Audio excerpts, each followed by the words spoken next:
Okay, I'm in the historic Folsom district, and today I'm driving a little short booty.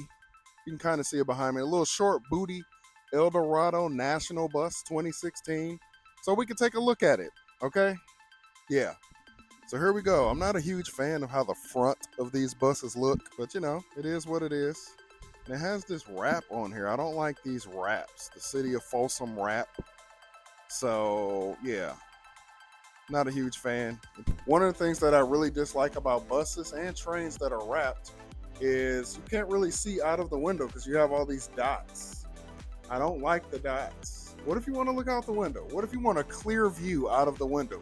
Like, what if you're trying to see where you're at or where you're going and you can't really see the way you need to see because of the wrap? I mean, it's a cool idea to wrap a bus, but to me, it just doesn't work out that well, especially if you're a passenger. But yeah, the City of Folsom service is now operated by, and those are the folks that I work with. But yeah, this is the back of the bus. Good old Eldorado National. There goes the bus stop. Folsom Stage Line, Route 10 for the win.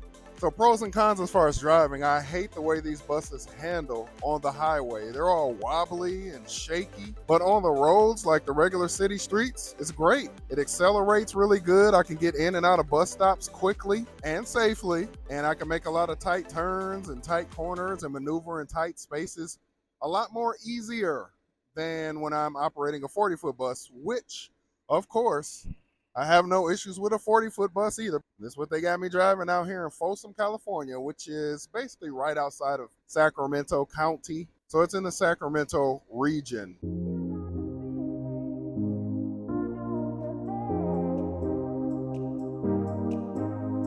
And look at this and how outdated this is. This is from 2020. No mask, no ride, no exceptions during the regional stay-home order. That was in the state of California back in 2020, but it's 2024 now. Thanks, Captain Obvious. Now for the driver's area of the Eldorado National 2016 bus, got the fare box. Well, this is the actual fare box, but that's the keypad that we use, and we have the clever device right here. It's kind of tucked away in there a little bit. You can kind of see that. Got the good old Recaro seat. Shout out to Recaro.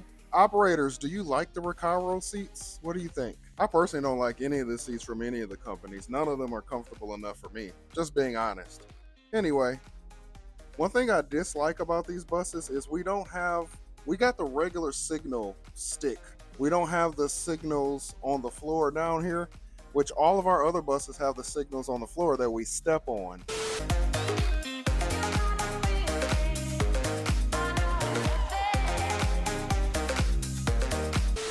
This is the only bus, or these few Eldorado National buses that we have in the fleet are the only ones that have the traditional signal stick thingy right there. So when you're accustomed to using your foot to signal while driving the bus, it's really confusing sometimes. Now the interior of the short back, short booty bus. Short back, short booty.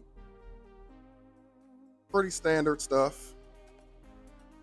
But here's something that's interesting. The seats have seat belts on these buses.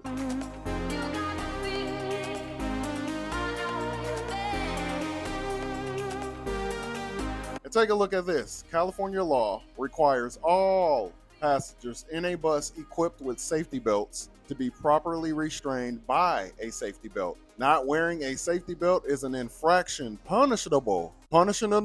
Punishable. I said what I said. By a fine. So here's the thing. If all passengers have to be properly restrained by a safety belt, what about people that stand up? The bus is designed for people to stand. It's a public transit bus. See? You can hold on to stuff. You got railings and handles to hold on to. The bus is designed to have seated passengers as well as standing passengers. I ask that question because it seems like this is implying that all passengers, have to be properly restrained by a safety belt. So that would mean they would need to be in a seat. But sometimes all the seats fill up. So is it implying that once all the seats are full with people wearing seatbelts, that we then have to refuse any other passengers and make them wait for the next bus. I mean, that's not the procedure that we follow here, but I mean, just based off of what that ordinance says, it's pretty interesting.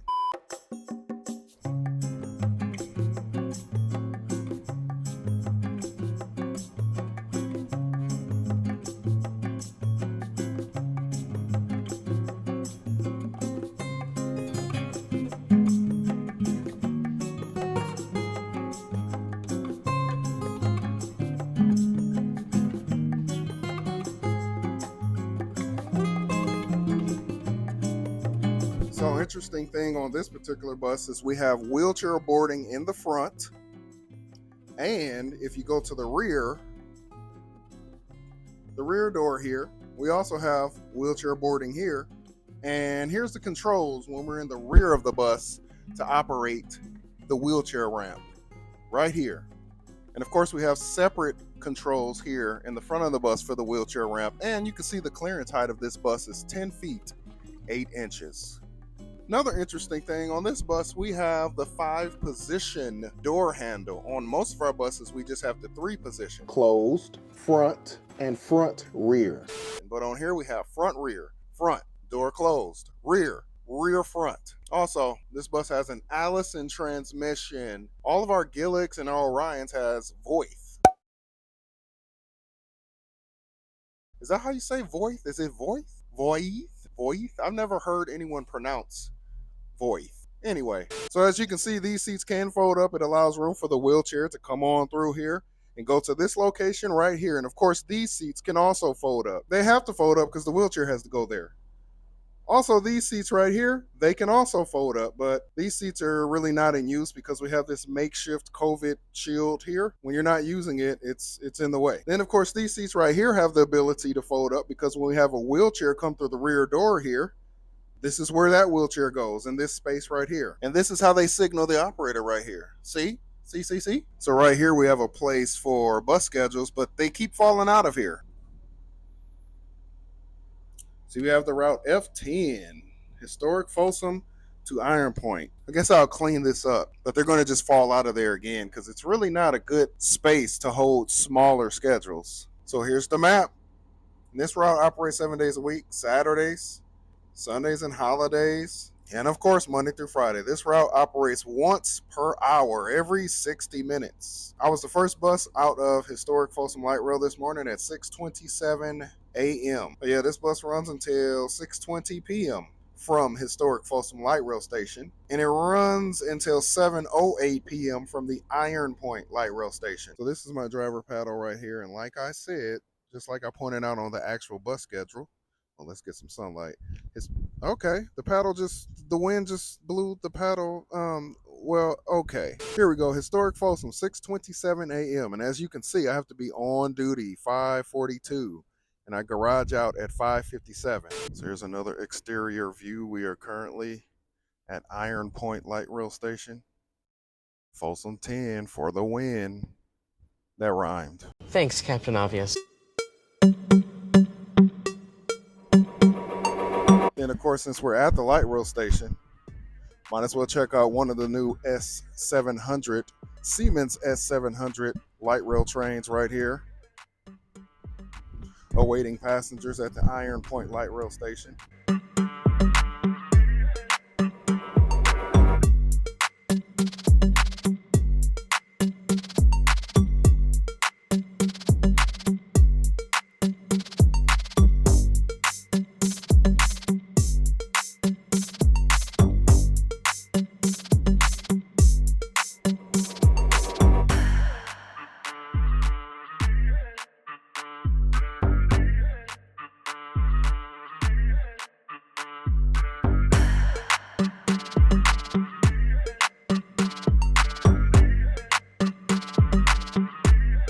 I don't want to get stuck on the train, then I have to ride down to the next station away from my bus.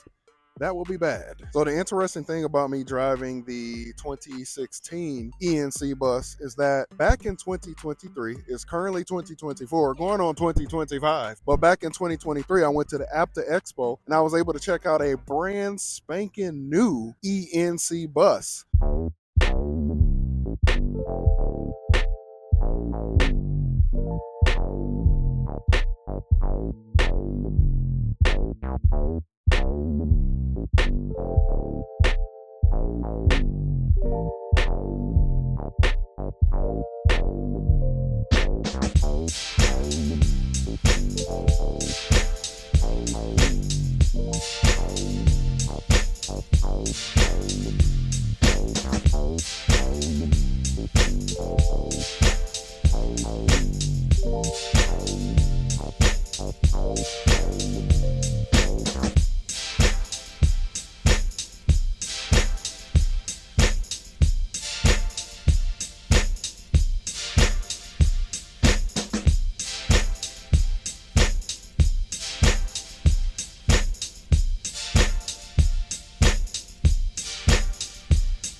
there you have it, the 2016 Eldorado National. It's pretty cool to be able to drive one, just to add to my list of buses that I have driven in my career as a bus operator. However, I do wish that I could drive one of the newer ones.